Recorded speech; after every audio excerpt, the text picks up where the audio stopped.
नमस्कार, आप देख रहे हैं साधना न्यूज और मैं हूं आपके साथ सौम्या। रुक करते हैं खास खबर की ओर। मध्य प्रदेश के CM doctor Mohan Yadav action में हैं। उन्होंने अपने फैसलों से यह साबित कर दिया है कि वे प्रदेश की सत्ता के मुखिया तो हैं ही, वहीं जनता के सेवक होने के साथ साथ धार्मिक और आस्था से जुड़े विषयों को भी वे प्राथमिकता देते हैं। इसका उदाहरण उस वक्त सामने आया जब उन्होंने शिप्रा नदी को शुद्ध करने के लिए इंदौर के साथ ही उज्जैन और देवास कलेक्टर को जिम्मेदारी दी है।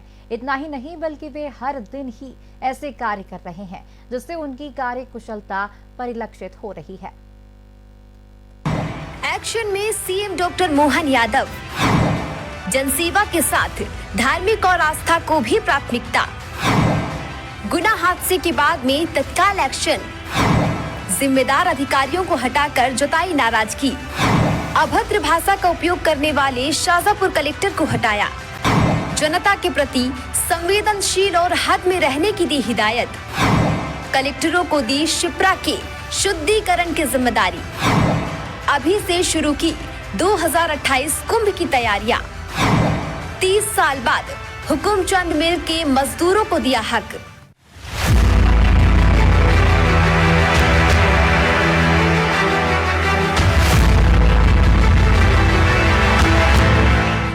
डॉक्टर मोहन यादव ने सबसे पहले गुना बस हादसे के बाद त्वरित एक्शन लेते हुए गुना के जिम्मेदार अधिकारियों को हटा दिया था।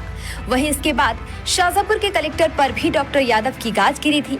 बता दें कि शाजापुर के कलेक्टर किशोर कन्याल ने एक ड्राइवर से यह कहा था कि उसकी औकात क्या है। इसके बाद डॉक्टर यादव ने कलेक्टर को हटाने की कार्रवाई तो की ही, वहीं यह भी स्पष्ट कर दिया कि वे गरीबों या मजबूरों का सम्मान करना अच्छी तरह से जानते हैं।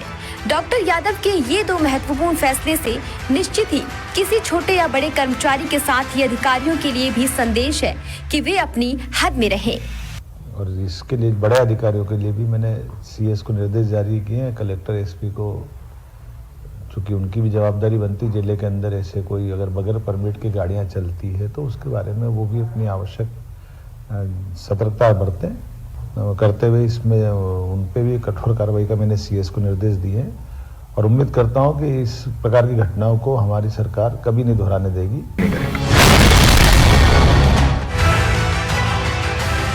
मुख्यमंत्री यादव ने उज्जैन सहित इंदौर और देवास के कलेक्टरों को शिप्रा की शुद्ध करने की जवाबदारी दी है और कहा कि इंदौर देवास का गंदा पानी कान के माध्यम से उज्जैन की शिप्रा में मिल रहा है और भविष्य में कान का नाम नहीं आना चाहिए। आपने कहा कि सिंहस्थ से पूर्व शिप्रा का पानी शुद्ध करना प्राथमिकता है। डॉक्टर मोहन यादव ने उज्जैन में आगामी 2028 में होने वाले सिंहस्थ जैसे बड़े आयोजन को लेकर भी अभी से तैयारी शुरू कर दी है। उनकी मंशा है कि तैयारी अभी से हो ताकि सिंहस्थ में आने वाले साधु संतों के साथ ही लाखों श्रद्धालुओं को किसी तरह से परेशानी ना हो। यही कारण है कि तैयारी को लेकर प्रदेश के गृह विभाग, शाजापुर, खंडवा, खरगोन, देवास, रतलाम, आगरमालवा के कलेक्टर को भी पत्र लिखा गया है। पत्र में सिंहस्थ को लेकर self of project work report तैयार करने के निर्देश दिए गए हैं। 14 जनवरी को उज्जैन में वीडियो कॉन्फ्रेंसिंग से तैयारी को लेकर चर्चा होगी। बैठक में उज्जैन कमिश्नर, कलेक्टर समेत संभाग के अधिकारी एक्चुअल मौजूद रहेंगे। इंदौर कमिश्नर समेत बाकी के कलेक्टर्स वीडियो कॉन्फ्रेंसिंग से जुड़ेंगे। सभी अधिकारी स्थानीय जनप्रतिनिधियों से चर्चा कर रिपोर्ट तैयार करेंगे। सीएम डॉक्टर मोहन यादव की प्रशासनिक दक्षता का ही यह परिणाम कहा जाए कि नगर निगम इंदौर ने ऐसे 27 उद्योगों के खिलाफ तुरंत फुरत कार्रवाई की है जिनसे कान नदी के माध्यम से शिप्रा में गंदा पानी मिलता है। इंदौर में प्रदूषण नियंत्रण विभाग ने 7 उद्योगों को बंद करने और इसके अतिरिक्त 16 उद्योगों को कारण बताओ नोटिस जारी किए हैं। इनमें से 4 उद्योगों के बिजली कनेक्शन काटने के आदेश जारी हो चुके हैं। मकर संक्रांति पर श्रद्धालुओं के स्नान के लिए शिप्रा में साफ, स्वच्छ और शुद्ध पानी की व्यवस्था के चलते नगर निगम ने इंदौर के 71 उद्योगों को सख्त चेतावनी दी थी कि वे कान में प्रदूषित पानी न बहाए। इस मामले में पिछले दिनों प्रदूषण नियंत्रण विभाग और उद्योग संचालकों के साथ नगर निगम ने संयुक्त बैठक की थी। यह डॉक्टर मोहन यादव के एक्शन की ही प्रभाव माना जा रहा है, वरना संभवतः अभी तक तो इतनी तेजी से कार्रवाई देखने को नहीं मिली थी।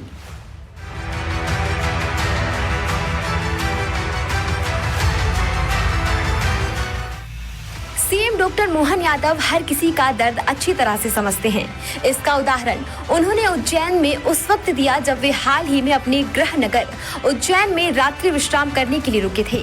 उन्होंने गृह नगर में घर में रात्रि विश्राम किया। घर जाने के पहले सीएम यादव उज्जैन की गलियों में निकल पड़े। कड़कड़ाती ठंड में आधी रात को उन्हें यूं सड़क पर निकलते देख हर कोई हैरान रह गया। दरअसल सीएम फुटपाथों पर सो रहे गरीबों को कंबल बांटने के लिए सड़क पर निकले थे। मुख्यमंत्री डॉक्टर मोहन यादव ने बस स्टैंड व रेलवे स्टेशन पर गरीबों को कंबल बांटे। सीएम ने घर जाने से पहले खुले आसमान के नीचे सो रहे गरीबों की सुध ली। उन्होंने रात 12:30 बजे चामुंडा माता मंदिर, चौराहा, बस स्टैंड और रेलवे स्टेशन पर पहुंचकर फुटपाथ व खुले में सो रहे लोगों को कंबल वितरित किए। इस दौरान उन्होंने गरीबों के हालचाल पूछे। करीब 15-20 मिनट तक कंबल वितरित करने के बाद गीता कॉलोनी स्थित घर के लिए रवाना हुए। स्वाभाविक रूप से सरकार का मुखिया होने के नाते से उनकी जवाबदारी है, तो उसी भाव से आज यहाँ आया था और हर एक की बात पूछना, समझना, देखना। तो बता रहा है कि हमारे कोई परिवार से होती है, कोई रेल के आरक्षण की दिक्कत आती है, कभी रुकने की दिक्कत आती है, कोई भोजन की दिक्कत आती है। स्वाभाविक रूप से प्रशासन के लोग साथ में है, तो जो शासन की योजना है उनका लाभ नीचे तक पहुँचे और ये जो बीच की कड़ी है इसमें कितनी क्या मदद कर सकते हैं। मैं उम्मीद करता हूँ कि इस प्रकार से हम जब अपना मूवमेंट करते हैं, जब लगातार आते जाते हैं, तो उसका एक निश्चित रूप प्रशासन पे भी असर आता है, जनता पे भी विश्वास बनता है और जनता सबसे बड़े विश्वास के सहारे से सारे कष्ट को पार हो सकती है।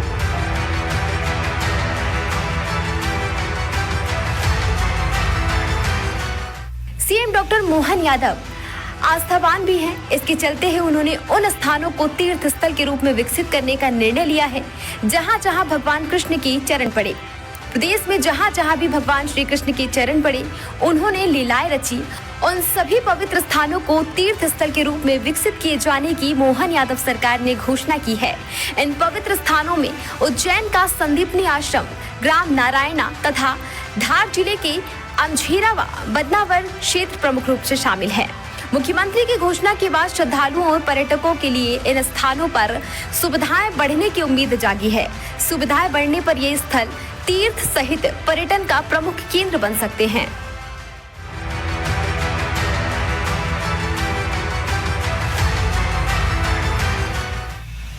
डॉक्टर मोहन यादव ने इंदौर के उन श्रमिकों और उनके परिवारों के सदस्यों को खुशी के आंसू दिए हैं जो अपने हक का पैसा लेने के लिए वर्षों से इंतजार कर रहे थे। इंदौर के हुकुमचंद मिल के मजदूरों को 30 वर्ष बाद उनका हक मिला है। मुख्यमंत्री मोहन यादव की यह ऐतिहासिक पहल है। लगभग 5000 मजदूरों को उनके हक की राशि मिली। मिल के विवाद से जुड़े 15 बिंदुओं का समाधान मुख्यमंत्री की पहल पर लगभग 10 दिनों में हो गया। जिस तरह से इंदौर के मिल श्रमिकों को उनका हक मिला है, उसी तरह से अब इंदौर के भी मिल श्रमिकों को उनके परिजनों की आस सीएम डॉक्टर यादव हैं। उम्मीद ही नहीं बल्कि विश्वास भी है कि मजदूरों की आस जरूर ही पूरी होगी, क्योंकि जिस तरह से डॉक्टर यादव ने शुरुआत कार्यकाल के दौर में इंदौर के श्रमिकों को खुशी दी है, उससे उनकी गतिशीलता समझ में आती है। साधना न्यूज के लिए editor in chief Suresh Patel की खास रिपोर्ट।